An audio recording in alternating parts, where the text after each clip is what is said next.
Buenos compañeros, vamos a hablar sobre las leyes de Mendel. Mendel nació el 22 de 1822 en Heinz-Erdenford, hoy conocido como Hesse, República Checa. Viene de familia campesina, pasaron muchas dificultades y uno de los legados del padre hacia él fue las enseñanzas sobre los cultivos frutales. En 1847 es ordenado como sacerdote. En 1851 inició los estudios en historia, botánica, física, química y matemáticas en la Universidad de Viena.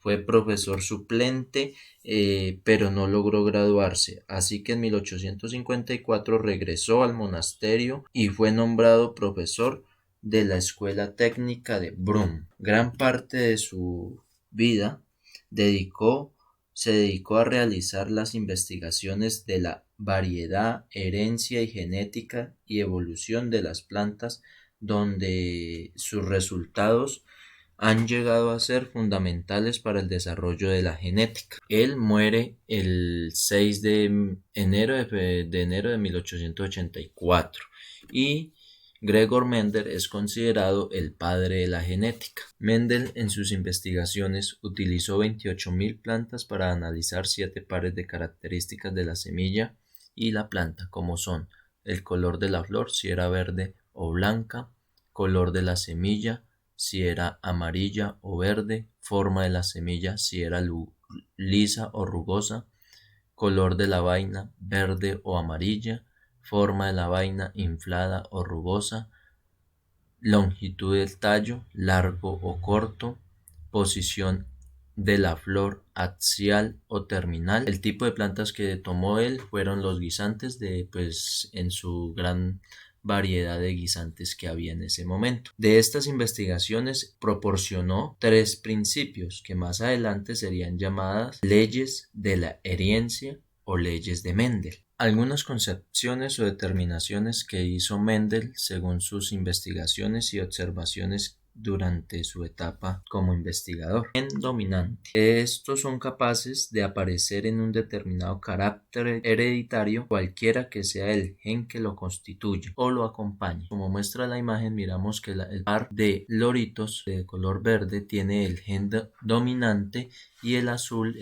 no es dominante, entonces sus descendientes tienden a portar el gen dominante en la primera generación filial. En el gen recesivo manifiesta su efecto solo en ausencia del alelo dominante, es decir, su efecto se produce solo si aparecen doble dosis en las células del organismo. Ahí miramos que están primera generación, se unen, se encuentran 2 alelos recesivos, los cuales van a generar un organismo con las características del gen recesivo y los otros tendrán las características del gen dominante. ¿Qué es homocigoto y qué es heterocigoto? Homocigoto es cuando 2 alelos iguales, idénticos. En este caso tenemos la letra mayúscula B que se une con otro alelo, también es de letra B mayúscula. Eso sería un homocigoto y en este caso hablaríamos de un homocigoto dominante. En el otro extremo encontramos el homocigoto recesivos, debido a que tienen las 2 B minúsculas. Los heterocigotos son la unión entre un alelo dominante y un alelo recesivo, que puede ser de las dos formas, B mayúscula, B minúscula y B minúscula, B mayúscula. También tenemos la definición de qué es un genotipo y fenotipo. Genotipo es la composición genética de un organismo y fenotipo es el aspecto físico de un organismo. Recordemos que en la parte del genotipo se traduce para generar el fenotipo. ¿Qué son las leyes de Mendel? Estas leyes explican y predicen cómo van a ser las características de un nuevo ser, un nuevo organismo. Para ello tenemos la ley de la uniformidad.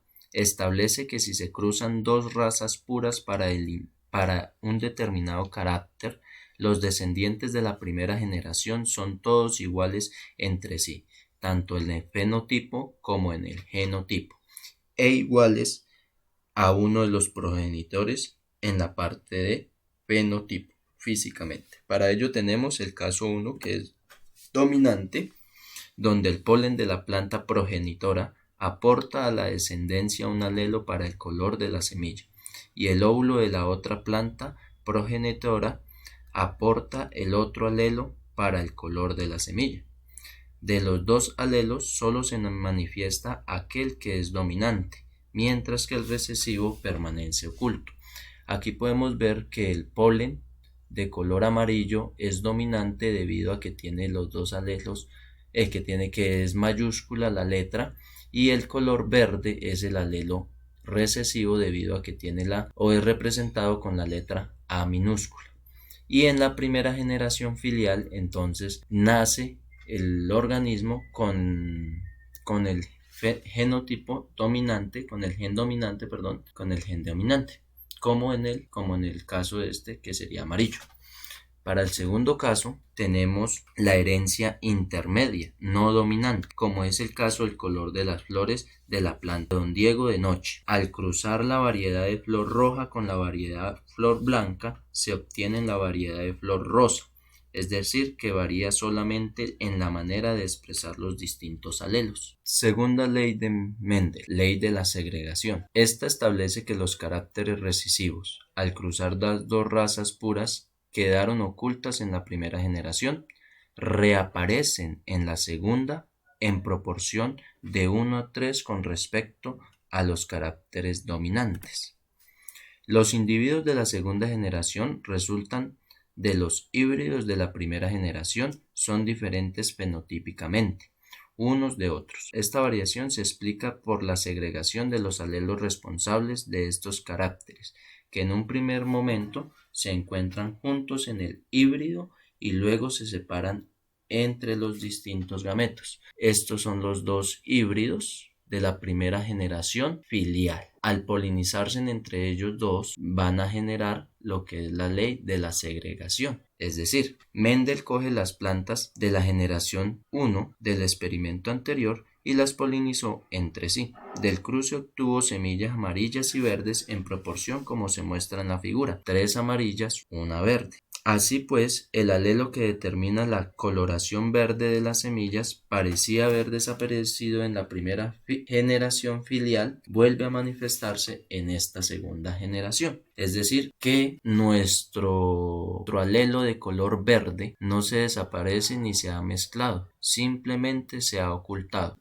Tercera ley de Mendel, ley de la independencia de los caracteres. Establece que los caracteres son independientes y se combinan al azar. En la transmisión de dos o más caracteres, cada par de alelas que controla un carácter se transmite de manera independiente de cualquier otro par de alelos que controlen otro carácter. En la segunda generación, combinándose de todos los modos posibles. Vamos a mirar lo que hizo Mendel.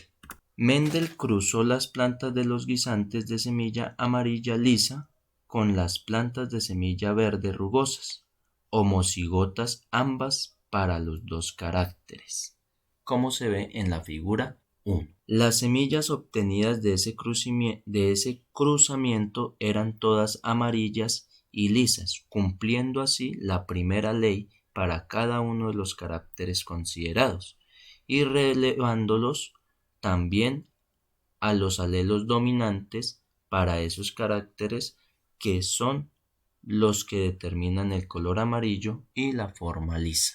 En la figura número 2, las plantas obtenidas que constituyeron la primera generación filial son dihídridas, A mayúscula A, B mayúscula B. Estas plantas de la generación 1 se cruzan entre sí teniendo en cuenta los gametos que formarán cada una de las plantas, como se puede ver en la figura número 2. En la figura número 3 se puede observar que los alelos de los distintos genes se transmiten con independencia unos de otros, ya que la segunda generación filial aparecen guisantes amarillos y rugosos y otros que son verdes y lisos, combinaciones que no se habían dado ni en la generación parietal ni en la primera generación filial. Asimismo, los resultados obtenidos para cada uno de estos caracteres considerados por separado responden a la segunda ley. Los resultados de los experimentos de la tercera ley refuerzan el concepto de que los genes son independientes entre sí, que no se mezclan ni desaparecen de generación tras generación. De esta interpretación fue providencial la elección de los caracteres porque estos resultados no se cumplen siempre, sino solamente en el caso de que los dos caracteres a estudiar estén regulados por genes que se encuentren en distintos cromosomas. No se cumple cuando los dos genes considerados se encuentran en un mismo cromosomas. Es el caso de los genes ligados. Gracias por la atención y pues espero que les haya quedado clara la explicación de las leyes.